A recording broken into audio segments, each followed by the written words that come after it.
सभी सम्मानित किसान भाइयों को नमस्कार। किसान भाइयों, जैसा कि अभी किसान यात्रा में हम गांव में जाके किसानों से किसानों का अनुभव ले रहे हैं कि जो किसान भाई खेती कर रहे हैं, क्या खेती करके कुछ फायदा है, जो युवा वर्ग खेती में मूव करना चाहते हैं, खेती करना चाहते हैं, क्या वो खेती में आए, ऐसे कुछ किसानों का अनुभव हम आपके साथ शेयर कर रहे हैं।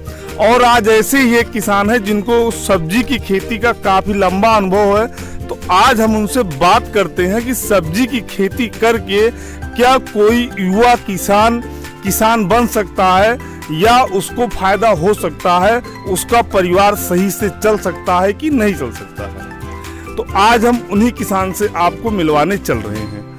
किसान भाई, आपका बहुत बहुत स्वागत है इस चैनल में। एक बार आप अपना परिचय दे दीजिए किसान भाइयों को। मेरा नाम राजेंद्र प्रसाद पाल है। मैं ग्राम सभा तारापुर, डिस्ट्रिक्ट अयोध्या का रहने वाला हूँ। हाँ, आप खेती कर रहे हैं, कितने साल से खेती कर रहे हैं, कौन कौन सी फसल आपने हम लगाया है? लगभग 4 साल से लौकी की खेती कर रहे हैं। लौकी की खेती में हमें अनुभव है। उसके साथ हो गया लोबिया हो गया, जिसे बोड़ा बोलते हैं, करेला हो गया। बस यही 3 आइटम का हम खेती करते हैं। लौकी आप लगाए, आप लोबिया लगाए जिसे बोड़ा कहते हैं, और आपने करेला लगाया। तो आप लौकी में 1 बीघा जो होता है वो 1 एकड़ का चौथा हिस्सा होता है। अयोध्या जिले में ये किसान भाइयों आपके लिए बता रहे हैं। तो 1 बीघा लौकी जब आप लगाते हैं तो उसमें आप लागत और मुनाफा दोनों बताइए और समय भी बताइए। समय जैसे लगाने का हो गया, बरसात वाला लौकी अप्रैल से लेके जून तक लगता है। हम अप्रैल के लास्ट या मई में लगाते हैं। लगाने के बाद उसको सिंचाई उचाई है सब करने के बाद उस पर हम बाँस लगाते हैं पौधे के पास। बाँस, हाँ, झालर लगाते हैं। जब पौधा बड़ा हो जाता है, झालर पे चढ़ने लगता है, तो कोई कीटनाशक दवा हो गई या फरने वाला दवा, जब उसमें फूल आता है तो उसको डालते हैं। उसके बाद लौकी जो है फरने लगती है। हाँ, तो उसमें लौकी में कुछ मतलब ऐसा रोग कोई लगता है, खास रोग कोई? खास रोग उसमें कोई नहीं रहता। यही लौकी जैसे सफ़ेद होती है, कीटपन लगता है, तो उसके लिए दवा हम डाल देते हैं। फिर हफ्ता 10 दिन के लिए हमको फुर्सत रहती। तोड़ने में आसान है, एक आदमी ही उसको तोड़ सकता है। 1 बीघा लौकी में कितना लागत लगती होगी? 1 बीघा लौकी में मान के चलिए आपको बाँस से ये सब लेना है तो 16 से 20 हज़ार तक। और 1 बीघा लौकी में कितने की लौकी बेच सकते हैं? मतलब अब जैसे मंडी के हिसाब के दाम के भाव में है तो भी आप उसमें मिनिमम 45 से 50 हज़ार हमारे अनुभव से, बाकी ऊपर चला जाए तो कोई बात नहीं है। तो 50 हज़ार की लौकी बेच लिए, 20 हज़ार रुपये लागत लग गई, 30 हज़ार रुपये हमें 4-5 महीने में बच गए। अब हम बात करते हैं करेले की। तो करेले में क्या आपका कैसे अनुभव? करेले में भी यही सीधा झालर देना पड़ता है, उसमें वो नहीं करना पड़ता है। और वही बोड़ा में भी सीधा रहता है। मंडी के हिसाब से वैसे करेला भी है, वैसे बोड़ा भी है। हाँ।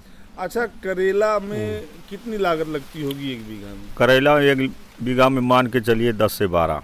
जो बढ़िया करेला का बीज लो और बढ़िया करो, और नहीं तो मिनिमम मान के चलो कि आपके पास सब कुछ है, बाँस वगैरह है, तो 7 से 8 हज़ार। अच्छा, कभी आपको फायदा मिला है करेला लगा के? नहीं मिला है, ज़्यादा नहीं मिला। हम ज़्यादा नहीं करते, करेला 5 बिस्सा ही करते हैं, तो भी हम उसमें 5-10 हज़ार रुपये कमा लेते हैं। हाँ जी। उसके बाद आप बताए, हम बोड़ा बोते हैं। हाँ, बोड़ा भी, लोबिया में क्या है, कैसे है उसको बताइए। लोबिया का भी वही हाल है, सीधा झालर देना पड़ता है। और उसमें भी वही, आपके पास जैसे बाँस वगैरह है तो 5-6 हज़ार उसमें भी लागत आएगा, दवा पाती मिला के पूरे माने सीजन का। हाँ, हम जो क्वेश्चन लेके हम किसान यात्रा पे निकले हुए हैं, हाँ जी, गांव में, हाँ जी, कि क्या कोई युवा व्यक्ति, पढ़ा लिखा व्यक्ति जिसके पास खेती हो या लीज पे खेती लेके करना चाहता हो, तो वो खेती करे तो उसके हितकर में रहेगा, उसका परिवार चलेगा? चलेगा, क्योंकि ये नगदी फसल है। हम मंडी पहुंचाए, उधर हमको पैसा मिल गया नगद। इस हिसाब से हमारा रोजमर्रा जैसे सामान, रोज तो सबको जरूरतें पड़ता है, किसी न किसी चीज़ के लिए हमारा रोज काम भी चलता रहेगा, रोज पैसा आता रहे। हाँ, आता रहेगा। तो कहने का मतलब है किसान भाइयों, जैसा कि आपने अपना अनुभव शेयर किया कि अगर आप खेती करना चाहते हैं तो खेती घाटे का सौदा नहीं है। आप सही जानकारी के साथ खेती करिए तो आपको हो सकता है जो आप नौकरी करते हैं उससे ज़्यादा आपको फ़ायदा मिल सके। ऐसा है कि ऐसा क्यों नहीं, फायदा मिलेगा। उसके बाद हमको पूरा घर को साग सब्जी मिल रही है, हमको बाहर से खरीदना नहीं पड़ रहा है और रोज हमको पैसे मिल रहे हैं। जी जी। किसान भाइयों, इस किसान यात्रा में बने रहने के लिए आप चैनल को सब्सक्राइब कर दीजिए, अपने जो किसान दोस्त हैं उनको शेयर भी किया करिए, और ऐसी ही किसानों का अनुभव हम आपके साथ लेकर किसान यात्रा में आते रहेंगे। और जो जानकारी आपको हम अपनी फसल से देते हैं वो तो आपको हम दे ही रहे हैं, और भी टेक्निकल जानकारी इस चैनल से जुड़ती रहेगी। सभी किसान भाइयों को नमस्कार। नमस्कार।